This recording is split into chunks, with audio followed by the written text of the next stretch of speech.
यानंतर येणार आहे मतकरी सरांकडे. अलबत्या गलबत्यानंतर आपण परत एकदा भेटतोय आणि या नाटकाला म्हणजे हाऊसफुलची पार्टी आता सुटतच नाहीये आणि कधी कधी तिकीट मिळत नाही असं होतंय. एकदा जोरदार टाळ्या या यशाबद्दल. आणि आता त्यानंतर ही नाट्यकृती आरण्य, काय सांगाल? कौरवांकडची धृतराष्ट्र आणि गांधारी आणि पांडवांकडची कुंती आणि त्यांच्या सतत सोबत असलेला विदुर, ही पात्र एका परीने सर्वसाधारण माणसांच्या दृष्टीने लक्षात नसतात. पण मला असं वाटलं की हेच एक मोठं आव्हान आहे की ही माणसं सगळं वैभव सोडून अरण्यात गेली आणि तिथे स्वतःला शोधताना त्यांना काही नवीन गोष्टी सापडल्या. अरण्यात गेल्यावर वानप्रस्थ स्वीकारल्यानंतर काय घडणार, परंतु काही घडत नाही, त्याच्यामधून नाट्य शोधणं आणि काही घडवणं, ही मला नाटककार आणि दिग्दर्शक म्हणून एक आव्हान वाटलं. वा वा. आता मी येणार आहे प्रतिभाताईंकडे. गांधारी ही व्यक्तिरेखा त्या साकारतात. काय सांगाल आपल्या एकूण अनुभवाबद्दल आणि या व्यक्तिरेखेबद्दल?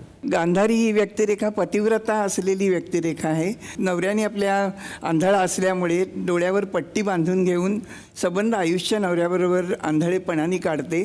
विचारांनी जरी तिला काही गोष्टी समजत असल्या तरी ती पूर्णपणे पतीच्या सगळ्या दुष्कृत्यांमध्ये म्हणा किंवा वागण्यात समरस झालेली आहे. त्यामुळे ती कायम त्यांच्याबरोबर राहते. वा.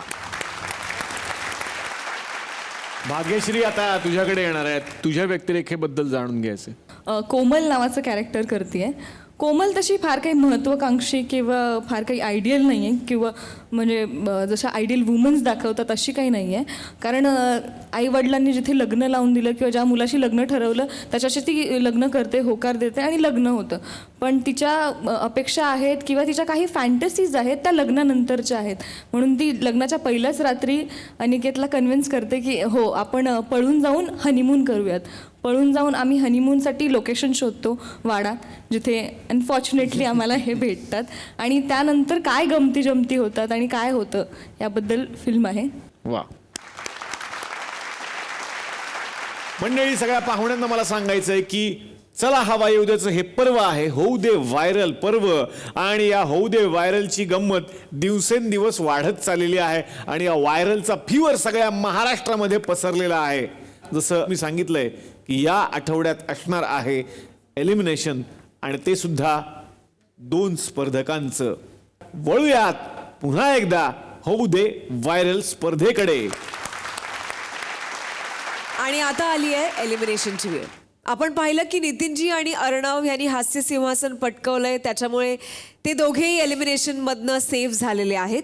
पण बाकीच्या 4 स्पर्धकांमध्ये हे एलिमिनेशन होणार आहे आणि 2 स्पर्धक एलिमिनेट होणार आहेत. आणि हे कार्य करण्यासाठी मी आमंत्रित करते कबूतर काका यांना. प्लीज या.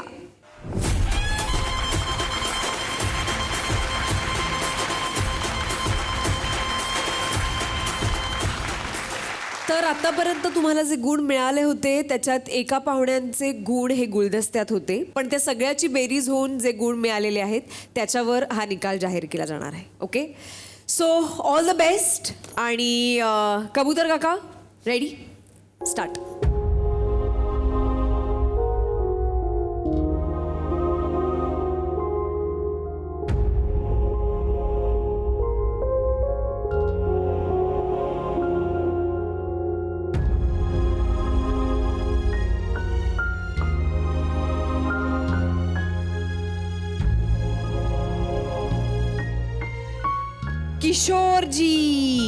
किशोरजी माहेरचा आहेर मिळालाय.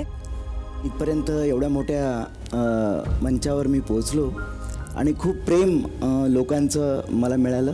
प्रचंड ज्यांच्यावर प्रेम करतो आपल्या सगळ्यांवर, त्या सगळ्या लोकांच्या सहवासात राहायला मला मिळालं गेले 2-3 महिने. ही माझ्यासाठी खूप मोठी गोष्ट आहे आणि थँक्यू सो मच. वा. पण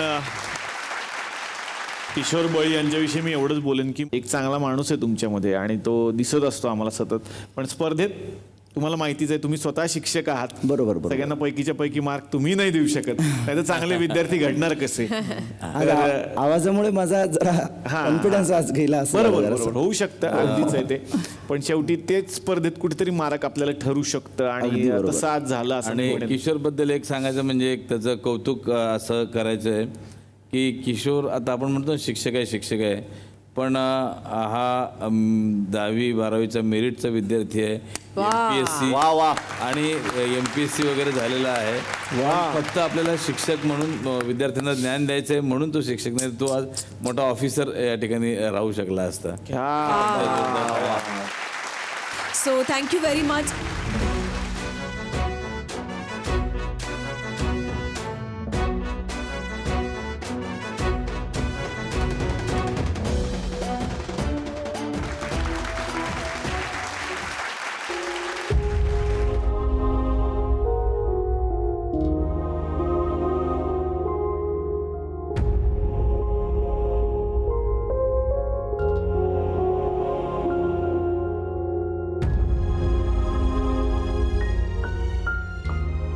हेमंत पाटीलजी. हेमंतजी, खूप सुंदर प्रवास होता तुमचा. खरं तर तुमच्या ऑडिशन पासून माझ्या लक्षात आहात तुम्ही, कारण तुम्ही वेगळेच होतात आणि मुंबईत ऑडिशन दिली होती तुम्ही.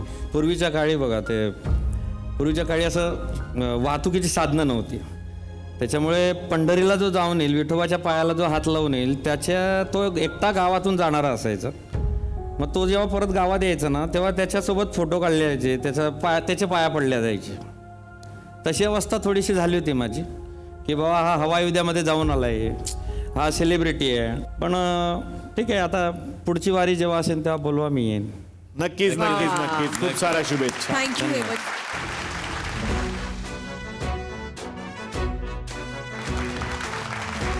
All the best to both of you. Thank you.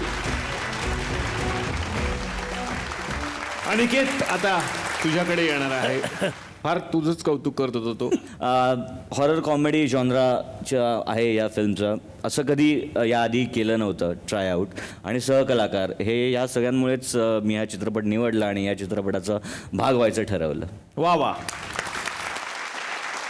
Anshuman, तुझी काय भूमिका आहे? ज्या बायकोचा प्रियकर, आपण ज्या बायकोबद्दल बोलतोय तिचा मी भाऊ आहे. अच्छा. हां, आणि ती हनीमूनसाठी पळून गेल्यानंतर त्यानंतर तिला शोधण्यासाठी जो मी पाठी जातो आणि माझ्या पाठी लागते ती माझी बायको, जी प्रिया गमरे.